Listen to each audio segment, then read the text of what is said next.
ஜெய் ஸ்ரீ மாத்ரே நமக. ஜெய் குருதத், ஜெய் குரு பரசுராம். நமஸ்காரம். நான் கரூர்லேருந்து வல்சலா பணிக்கர், பிரசன்ன ஜோதிடர்.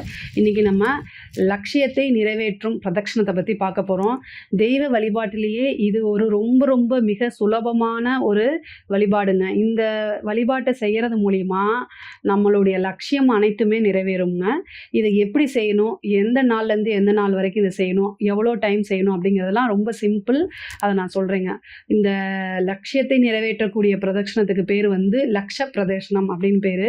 பிரதட்சணம் அப்படின்னா சுற்றி வர்றது, ஓகேங்களா? அதனால லட்சியத்தை நிறைவேற்றுது, அதனால லக்ஷ பிரதட்சணம் அப்படின்னு இதுக்கு பேருங்க.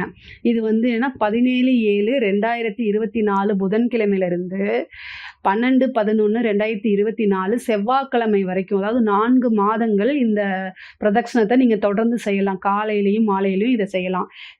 எப்படி பிரதட்சணம் செய்யணும் அப்படின்னா, அதாவது அம்மன் கோவில், சிவன் கோவில், விஷ்ணு கோவில், அதே மாதிரி அம்மன் கோவில், விநாயகர் கோவில், ஆஞ்சநேயர் கோவில், இந்த மாதிரி எந்த கோவிலாக இருந்தாலும் சரி, அரச மரம்னு சொல்கிறோம் இல்லையா, அந்த அரச மரத்துக்கு அடியில் இது அரச மரத்தை வந்து நீங்கள் பிரதட்சணமாக சுற்றி வரணும். அப்படி அரச மரம் இல்லை அப்படின்னா துளசி மரம் இருக்கும் இல்லையா, அந்த துளசி மரத்தை நீங்கள் பிரதட்சணமாக சுற்றி வரதுங்க.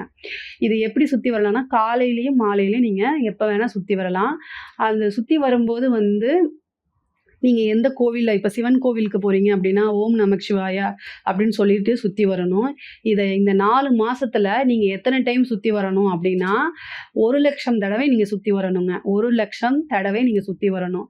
முடியல, 1,00,000 தடவை என்னால் முடியல அப்படின்னா கண்டிப்பாக அந்த 4ல் ஒரு பங்காவது 25,000 தடவையாவது கண்டிப்பாக நீங்கள் இதை சுற்றி வரணும். இந்த பிரதட்சணம் பண்ணி வரணும். இந்த பிரதட்சணம் வந்து பண்ணும்போது எப்படி பண்ணணும் அப்படின்னா, காலையில் நம்ம வேலைக்கு போகிறோம், டியூட்டி பார்த்துட்டு கடகடன்னு சுற்றியெல்லாம் வரக்கூடாது, ஓகேங்களா? அதாவது இந்த பிரதட்சணத்துக்குன்னு ஒரு ரூல் இருக்குது.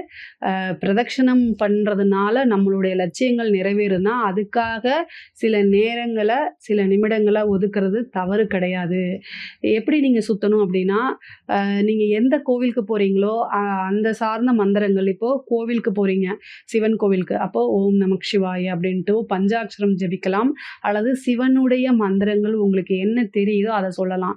நீங்கள் விஷ்ணு பகவான் கோவிலுக்கு போகிறீங்க, பெருமாள் கோவிலுக்கு போகிறீங்க, அப்போது நீங்கள் விஷ்ணு பகவானுடைய மந்திரத்தை சொல்லலாம். ஓம் நமோ நாராயணாய அப்படிங்கிறத நீங்கள் சொல்லலாம்.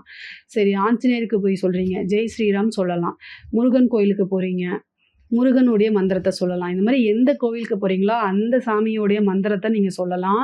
அதே மாதிரி காலையிலையும் சரி, சாயந்தரமும் சரி, மாலையிலையும் சரி, 2 டைமுமே நீங்கள் சுற்றலாம்.